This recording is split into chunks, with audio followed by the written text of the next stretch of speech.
अस्सलामुअलैकुम dear students. आज हम स्टैंडर्ड थर्ड फोर और फिफ्थ में एक टॉपिक पढ़ने वाले हैं ओके, जो बहुत ही इम्पोर्टेंट है, हैव और हैज़। ओके, आज हम देखेंगे हैव और हैज़ के इस्तेमाल, इसको किस तरह से यूज़ किया जाता है, इसका इस्तेमाल कहाँ होता है।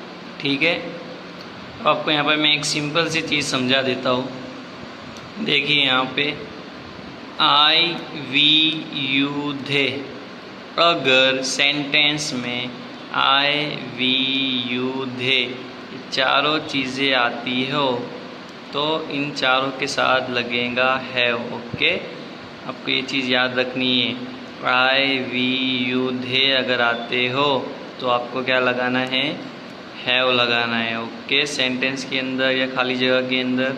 ठीक है, उसके बाद ही सी इट या किसी का नेम आता हो, ही सी इट या किसी का नेम आता हो तो उस सेंटेंस में आपको क्या लगाना है, उसके साथ हैज़ लगाना है। ठीक है, समझ पड़ी। आई वी यू दे के साथ क्या लगेगा, हैव। ही सी इट और किसी के नेम के साथ क्या लगेगा, हैज़।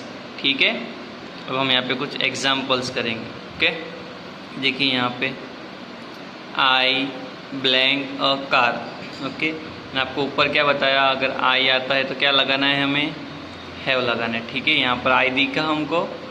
ओके, आई तो इसके साथ क्या लगेगा, हैव लगेगा। ठीक है, यहाँ हम लोग क्या लिख देंगे, have. I have a car. उसके बाद ही ब्लैंक अ बैग।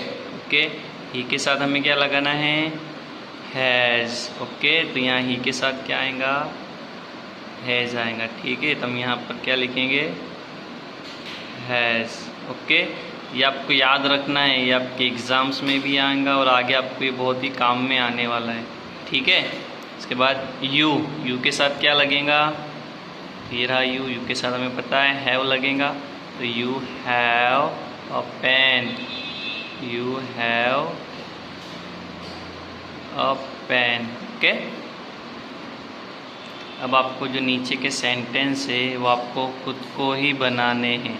ठीक है, और जिसका भी ये हो जाए वो फ़ोटो पाड़ के ग्रुप में भेज देना। ये सभी के लिए है, तीसरी चौथी पांचवी वालों के लिए। ओके।